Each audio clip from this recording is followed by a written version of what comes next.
আসসালামু আলাইকুম রহমতুল্লাহি ওয়া বারাকাতুহু। আউযু বিল্লাহি মিনাশ শাইতানির রাজিম। বিসমিল্লাহির রহমানির রহিম। প্রিয় শিক্ষার্থীরা, পঞ্চম শ্রেণীর প্রাথমিক বিজ্ঞান ক্লাসে সবাইকে স্বাগত জানাচ্ছি। আজকের ক্লাসে আমি তোমাদের সাথে আছি মোহাম্মদ ওবাইদুল্লাহ, সহকারী শিক্ষক, পদার্থবিজ্ঞান, Kaniz Fatema girls school and college, Baroil Nabagram, Manikganj. প্রিয় শিক্ষার্থীরা, গত ক্লাসে আমরা উদ্ভিদ ও প্রাণীর পারস্পরিক নির্ভরশীলতা নিয়ে আমরা আলোচনা করেছি। আজকে আমরা পড়ব 6 নম্বর পৃষ্ঠার শক্তি প্রবাহ নিয়ে। প্রিয় শিক্ষার্থীরা, আমরা দেখি এখানে কি বলছে। বেঁচে থাকার জন্য জীবের শক্তি প্রয়োজন। আমাদের যেমন খাবার প্রয়োজন, ঠিক আছে, সেই খাবারগুলো কিন্তু আমরা যে খাবারগুলো খাই, এই খাবারগুলো কিন্তু পেটের মধ্যে যাওয়ার পরে পরিপাক হয়, হজম হয়। হজম হওয়ার পর সেখান থেকে আমরা শক্তি পাই। তাহলে এই শক্তি নিয়ে কিন্তু আমরা চলাফেরা করতে পারি, কথা বলতে পারি, কাজ করতে পারি, ঠিক আছে। তাহলে প্রত্যেকটা জীবের জন্য হচ্ছে কি শক্তি প্রয়োজন। এখানে কি বলছে দেখো, যে উদ্ভিদ সূর্য থেকে শক্তি পায় আর প্রাণী শক্তি পায় খাদ্য থেকে। তাহলে এইখানে দেখো যে উদ্ভিদ কিন্তু সূর্যের আলো ব্যবহার করে সে সালোক সংশ্লেষণ প্রক্রিয়ায় পাতার মধ্যে খাদ্য তৈরি করে, আমরা এটা জানি। এখন উদ্ভিদ কি করছে? খাদ্য তৈরি করছে। আর প্রাণী, যত ধরনের প্রাণী আছে, সে শক্তিগুলো পায় কোথা থেকে? খাদ্য থেকে। আর খাদ্য আমরা যেসব খাবারগুলো খাই, প্রায় যেগুলো কোনো না কোনো ভাবে উদ্ভিদ থেকে আসে, ঠিক আছে। তাহলে উদ্ভিদ সূর্য থেকে শক্তি পায়, দিয়ে খাদ্য তৈরি করে, আর প্রাণীরা শক্তি পায় হচ্ছে কি খাদ্য থেকে। এখানে একটা প্রশ্ন করছে যে প্রাণী কিভাবে শক্তির জন্য অন্য জীবের উপর নির্ভরশীল, মানে প্রাণীরা শক্তির জন্য কিভাবে অন্যান্য জীবের উপর নির্ভরশীল, এটা নিয়ে এখানে আলোচনা করছে। প্রাণী কিভাবে শক্তির জন্য অন্য জীবের উপর নির্ভরশীল, এখানে এটা প্রশ্ন করছে।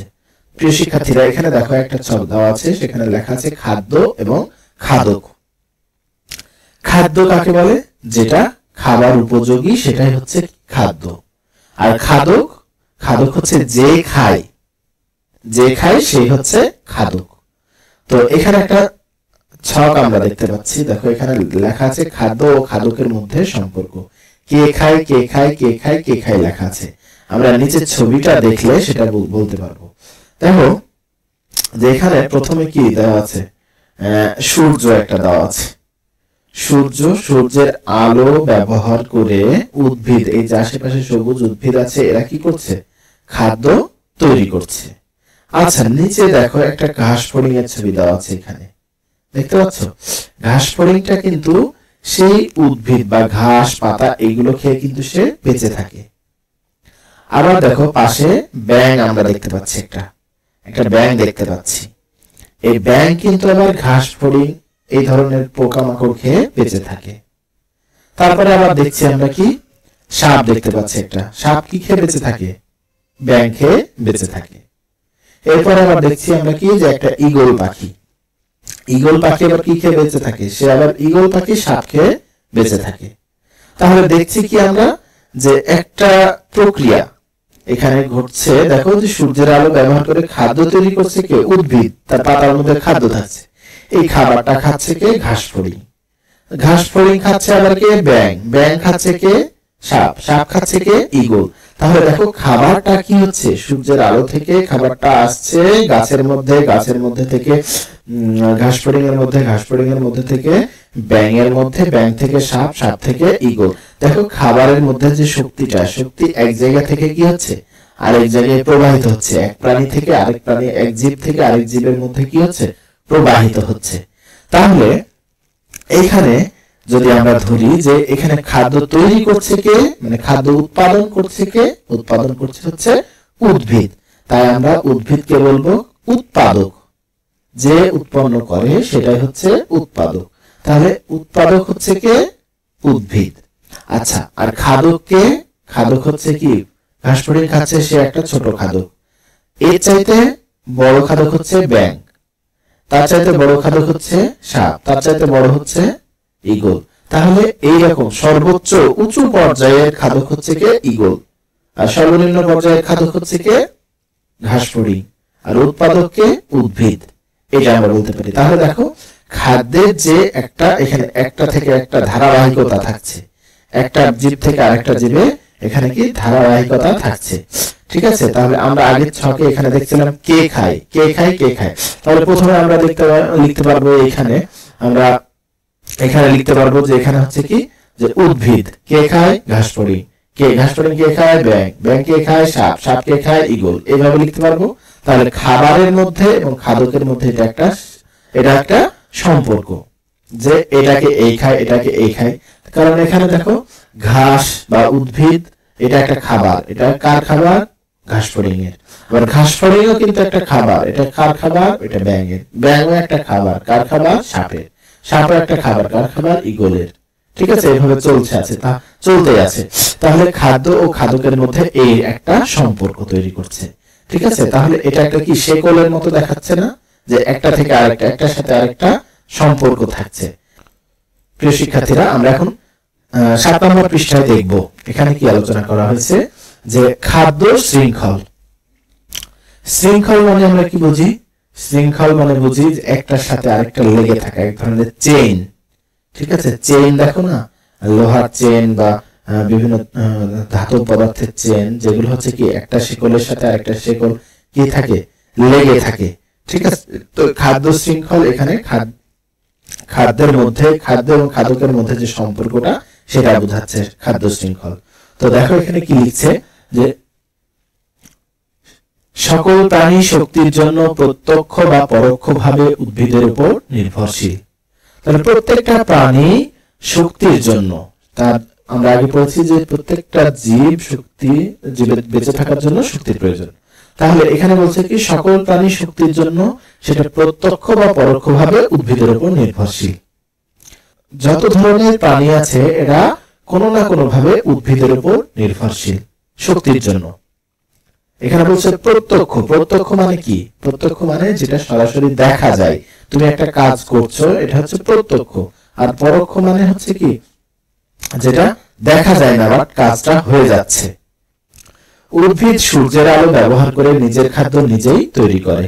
ঠিক আছে, তাহলে উদ্ভিদ নিজের খাদ্যটা নিজেই তৈরি করছে সূর্যের আলো ব্যবহার করে।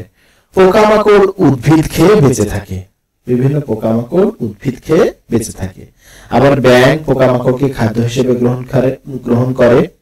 একইভাবে সাপ ব্যাঙ খায় এবং ঈগল সাপ খায়। এভাবেই শক্তি উদ্ভিদ থেকে প্রাণীতে প্রবাহিত হয়। আমাদের আলোচনা ছিল শক্তি প্রবাহ। তাহলে দেখো এভাবেই খাদ্য তৈরি করছে, শক্তি তৈরি করছে উদ্ভিদ তার পাতার মধ্যে, সেটাই হচ্ছে শক্তিটা এক প্রাণী থেকে আরেক প্রাণীতে কি হচ্ছে? প্রবাহিত হচ্ছে। এখন আমরা দেখব যে বাস্তু সংস্থানে উদ্ভিদ থেকে প্রাণীতে শক্তি প্রবাহের এই ধারাবাহিক প্রক্রিয়াই হচ্ছে খাদ্য শৃঙ্খল। তাহলে বাস্তু সংস্থান আমরা আগে পড়েছি, বাস্তু সংস্থান কাকে বলে? ঠিক আছে, তো আমাদের যে পরিবেশ, আমাদের যে বাস্তু সংস্থান, হ্যাঁ, এই বাস্তু সংস্থানের মধ্যে একটা উদ্ভিদ থেকে প্রাণীর মধ্যে শক্তি যে প্রবাহিত হচ্ছে, এই ধারাবাহিক যে প্রক্রিয়াটা, একটা থেকে আরেকটায় যে শক্তি প্রবাহিত হচ্ছে, এই প্রক্রিয়াটাই হচ্ছে কি খাদ্য শৃঙ্খল। তোমরা এটাতে দাগ দিয়ে নেবা, বইয়ের মধ্যে দাগ দিয়ে নেবা যে বাস্তু সংস্থানে উদ্ভিদ থেকে প্রাণীতে শক্তি প্রবাহের ধারাবাহিক প্রক্রিয়া হচ্ছে খাদ্য শৃঙ্খল।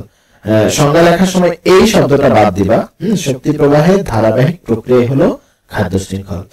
সবুজ উদ্ভিদ থেকে প্রতিটি খাদ্য শৃঙ্খলের শুরু হয়। কারণ হচ্ছে সবুজ উদ্ভিদরা হচ্ছে কি খাদ্য তৈরি করে, সবুজ পাতাতে খাদ্য তৈরি হয়। এজন্য বলছে যে সবুজ উদ্ভিদ থেকে প্রত্যেকটা খাদ্য শৃঙ্খলের শুরু। তাহলে যে কোনো খাদ্য শৃঙ্খল শুরু হয় কোথা থেকে? উৎপাদক থেকে। উৎপাদক মানে উদ্ভিদ থেকে, তাই প্রথমে থাকবে সে উদ্ভিদ। যেমন নিচে একটা চিত্র দেওয়া আছে, দেখো একটা খাদ্য শৃঙ্খলের চিত্র দেওয়া আছে, আমরা যেটা আগে আলোচনা করছি। প্রথমে সূর্যের আলো ব্যবহার করে উদ্ভিদ বা ঘাসেরা হচ্ছে খাবার তৈরি করছে, এটা ঘাসফড়িং খাচ্ছে, ঘাসফড়িং ব্যাঙ খাচ্ছে, ব্যাঙকে সাপ খাচ্ছে, সাপকে ঈগল খাচ্ছে। তাহলে এটা একটা আমরা বলতে পারি যে এটা হচ্ছে একটা খাদ্য শৃঙ্খল। তো খাদ্য শৃঙ্খলে কে আছে? প্রথমে ঘাস, সবুজ উদ্ভিদ ঘাস, তারপর ঘাসফড়িং, তারপর ব্যাঙ, তারপর সাপ, তারপর ঈগল। ঠিক আছে, তাহলে এইখানে তোমাদের এটা শূন্যস্থান বা ডান বামের সম্পর্কের মধ্যে কিন্তু এটা থাকে যে সবুজ উদ্ভিদ থেকে প্রত্যেকটা খাদ্য শৃঙ্খলের শুরু। এটাও থাকে, আবার ছোট প্রশ্ন থাকে যে খাদ্য শৃঙ্খলের শুরু হয় কি থেকে, এই ধরনের একটা প্রশ্ন থাকতে পারে। তারপর প্রিয় শিক্ষার্থীরা আমরা দেখব খাদ্য জাল। খাদ্য জাল, দেখো যে কোনো বাস্তু সংস্থানে অনেকগুলো খাদ্য শৃঙ্খল থাকে। আমরা যে একটা খাদ্য শৃঙ্খল দেখেছি যে উদ্ভিদ থেকে ঘাস ফড়িং, তারপর ব্যাঙ, তারপর সাপ, তারপর ঈগল, এটা একটা। কিন্তু পৃথিবীতে বা আমাদের বাস্তু সংস্থানে, আমাদের আশেপাশে এইরকম অনেক প্রাণী আছে। প্রত্যেকটা প্রাণী কোনো না কোনো ভাবে তার খাবার গ্রহণ করছে, তো সেই খাবারটা কিন্তু উদ্ভিদ থেকেই যাচ্ছে। তাহলে প্রত্যেকটা প্রাণীর জন্য কি হচ্ছে, একটা খাদ্য শৃঙ্খল তৈরি হচ্ছে। ঠিক আছে, তাহলে আমাদের বাস্তু সংস্থানে অনেকগুলা খাদ্য শৃঙ্খল থাকছে। তাই এখানে বলছে যে যে কোনো বাস্তু সংস্থানে অনেকগুলো খাদ্য শৃঙ্খল থাকে। বাস্তু সংস্থানে সকল উদ্ভিদ ও প্রাণী কোনো না কোনো খাদ্য শৃঙ্খলে অন্তর্ভুক্ত। তাহলে বাস্তু সংস্থান মানে আমাদের পরিবেশের প্রত্যেকটা উদ্ভিদ এবং প্রাণী হচ্ছে কোনো না কোনো খাদ্য শৃঙ্খলের মধ্যে অন্তর্ভুক্ত। যেমন ঈগল, সাপ, ইঁদুর, কাঠবিড়ালি, ব্যাঙ ও অন্যান্য প্রাণী খেয়ে থাকে। তাহলে ঈগল পাখিটা কি খায়? সাপ, ইঁদুর, কাঠবিড়ালি, ব্যাঙ, অন্যান্য প্রাণী খেয়ে থাকে। আবার সাপ খায় কি? সাপ হচ্ছে খরগোশ খায়, ইঁদুর খায়, ব্যাঙ ও অন্যান্য প্রাণী খায়। তাহলে এক এক ধরনের প্রাণী এক এক ধরনের বিভিন্ন ধরনের প্রাণী বিভিন্ন ধরনের খাবার কিন্তু খাচ্ছে। তাহলে প্রত্যেকটার ক্ষেত্রে আলাদা আলাদা খাদ্য শৃঙ্খল তৈরি হবে। তো ঠিক আছে, আমাদের বাস্তু সংস্থানের মধ্যে অনেকগুলো খাদ্য শৃঙ্খল থাকে। তাই বলছে যে এখানে দেখো যে একাধিক খাদ্য শৃঙ্খল একত্রিত হয়ে একটা খাদ্য জাল তৈরি করে। তাহলে অনেকগুলো খাদ্য শৃঙ্খল একত্রিত হয়ে কি হচ্ছে, একটা খাদ্য জাল তৈরি করছে। তাহলে খাদ্য জাল কাকে বলে যদি প্রশ্ন আসে, তাহলে এটা আমরা লিখবো যে একাধিক খাদ্য শৃঙ্খল একত্রিত হয়ে খাদ্য জাল তৈরি করে, অথবা একাধিক খাদ্য শৃঙ্খল একত্রিত হয়ে যে জাল তৈরি করে বা যা তৈরি করে সেটা হচ্ছে কি, খাদ্য জাল। ঠিক আছে প্রিয় শিক্ষার্থীরা, আমরা নিচের একটা চিত্র দেখব। এই চিত্রে কি দেখা যায়? একটা খাদ্য জালের চিত্র দেখা যাচ্ছে। দেখো যে এখানে প্রথমত দেওয়া আছে কি, কিছু ঘাস দেওয়া আছে, পাশে একটা ছোট ধরনের গাছ দেওয়া আছে, তার পাশে একটা বড় ধরনের গাছ দেওয়া আছে, বড় বৃক্ষ দেওয়া আছে। তো দেখা যাচ্ছে দেখো অনেকগুলো তীর চিহ্ন, লাল তীর চিহ্ন দেওয়া আছে। তো এখান থেকে আমরা বিভিন্ন কিছু দেখতে পারি। যেমন দেখো এই ঘাসকে খাচ্ছে কে? ঘাস ফড়িং খাচ্ছে। ঘাস ফড়িংকে খাচ্ছে কে? পাখি। এই যে পতঙ্গভোজী পাখি, এই পাখিকে খাচ্ছে আবার কে? ঈগল পাখি। ঠিক আছে, আবার দেখা যাচ্ছে যে এই হচ্ছে এটাকে ঘাস খাচ্ছে হচ্ছে কি, খরগোশ। খরগোশ ঘাসও খায়, আবার বড় ধরনের গাছও খায়। এই খরগোশকে আবার সাপেও খায়, আবার বাঘেও ধরে খায়। আবার এই সাপকে খাচ্ছে কে? ঈগল পাখি খাচ্ছে। তারপর হচ্ছে এখানে কাঠবিড়ালি, দেখো কাঠবিড়ালি ঘাস খায়, আবার হচ্ছে কি বড় গাছপালা থেকে বিভিন্ন ফল টলও খায়। ঠিক আছে, কাঠবিড়ালিকে আবার ঈগল পাখি ধরে খায়। ঠিক আছে, আবার এখানে দেখো হরিণ আবার বিভিন্ন লতাপাতা ঘাস খায়, এই হরিণকে আবার বাঘ খায়। তাহলে দেখো একটা আমাদের পরিবেশের মধ্যে অনেকগুলো খাদ্য শৃঙ্খল এখানে দেখা যাচ্ছে। তাহলে এই প্রত্যেকটা খাদ্য শৃঙ্খল, অনেকগুলো খাদ্য শৃঙ্খল মিলে একটা কি তৈরি হচ্ছে? একটা খাদ্য জাল তৈরি হচ্ছে। ঠিক আছে, তাহলে আমরা এখানে বলতে পারি যে খাদ্য জাল হচ্ছে কি, যে অনেকগুলো বা একাধিক খাদ্য শৃঙ্খল একত্রিত হয়ে খাদ্য জাল তৈরি করে।